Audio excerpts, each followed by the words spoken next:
17 December চ্যানেলের প্রাঙ্গণে এক জমকালো অনুষ্ঠানের মধ্য দিয়ে প্রকৃতি ও জীবন ফাউন্ডেশনে 14 বছরে পদার্পণ ও প্রকৃতি সংরক্ষণ পদক প্রদান করা হয়।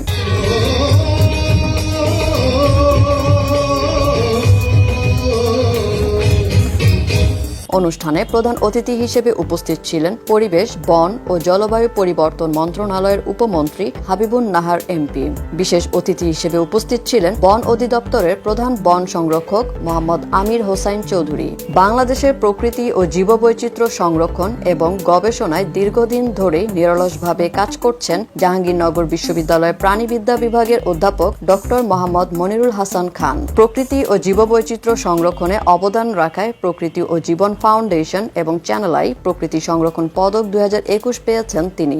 আমি যে বিষয় নিয়ে কাজ করি এটি হচ্ছে বন্যপ্রাণী এবং তাদের যে প্রাকৃতিক পরিবেশ সেটি সংরক্ষণ নিয়ে, এবং এই একই বিষয়ে প্রকৃতি ও জীবন ফাউন্ডেশন এবং চ্যানেলাই অত্যন্ত গুরুত্বপূর্ণ অবদান রাখছে। তারই একটি অংশ হিসেবে আজকের এই অ্যাওয়ার্ড প্রাপ্তি। আমি আসলে এই নিবেদিত থেকেছি এই কাজে এবং নিবেদিত থাকতে চাই। একটি উদ্দেশ্য, সেটি হচ্ছে আমি দেখতে চাই বাংলাদেশের বন্যপ্রাণী এবং তাদের প্রাকৃতিক পরিবেশ রক্ষা পাবে এবং আমাদের পরবর্তী প্রজন্ম এদের সৌন্দর্য, এদের রূপ, রস এগুলো উপভোগ করতে পারবে। সেই উদ্দেশ্যেই আমি কাজ করে যাচ্ছি।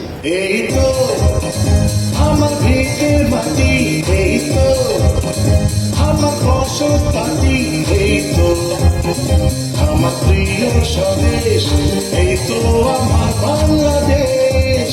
এক যুগের বেশি সময় জুড়ে পরিবেশ সংরক্ষণে কাজ করার পাশাপাশি এ খাতে বিশিষ্টজনদের সম্মানিত করছে প্রকৃতি ও জীবন ফাউন্ডেশন। আমরা প্রকৃতি জীবন ফাউন্ডেশন থেকে নানা কর্মকাণ্ড করছি, সেটা আপনারা দেখেছেন একটু আগে এই বড় পর্দায়, এবং সেই কাজগুলো যাতে আমরা চালিয়ে যেতে পারি সেই জন্য কিন্তু সবার সহযোগিতা দরকার। যেই কাজগুলো স্বীকৃতি কিন্তু পাওয়া দরকার, কারণ আমরা যদি এই স্বীকৃতি আমাদের চারপাশ থেকে না আসে তাহলে কিন্তু উৎসাহ উদ্দীপনার সাথে কাজটিকে এগিয়ে নিয়ে যাওয়ার ব্যাপারটি কিন্তু তখন কিন্তু থাকে না, কারণ অ্যাপ্রিসিয়েশনের ব্যাপারটা কিন্তু দরকার। এবং সেই অ্যাপ্রিসিয়েশনের জন্য আমরা বলবো আমরা কিন্তু গর্বিত মনিরুল হাসান খানকে আজকে পুরস্কার দিতে পারছি বলে। বন্যপ্রাণী সংরক্ষণে বিভিন্ন সীমাবদ্ধতা এবং সম্ভাবনা নিয়ে কথা বলেন বিশেষ অতিথিরা।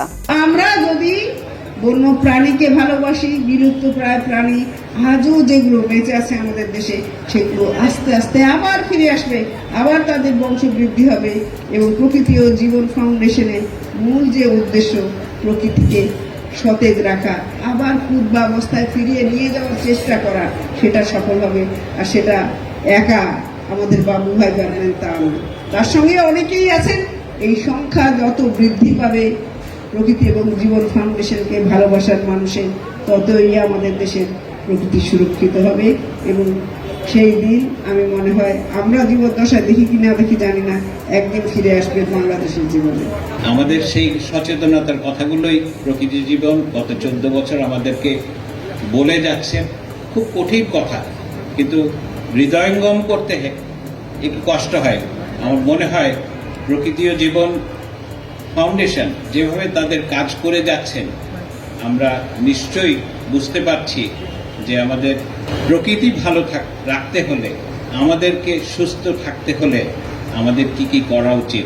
অনুষ্ঠানে প্রকৃতি ও জীবন ফাউন্ডেশন এবং ডক্টর মোহাম্মদ মনিরুল হাসান খানের উপর দুটো প্রামাণ্যচিত্র প্রদর্শিত হয়। প্রকৃতি ও জীবন ফাউন্ডেশনের 14 বছর পদার্পণ উপলক্ষে অতিথিদের নিয়ে কেক কাটা হয় অনুষ্ঠানে। মনোমুগ্ধকর সাংস্কৃতিক আয়োজন উপভোগ করে অতিথিরা। সেতু ইসরাত, উদ্যোক্তাবার্তা.com।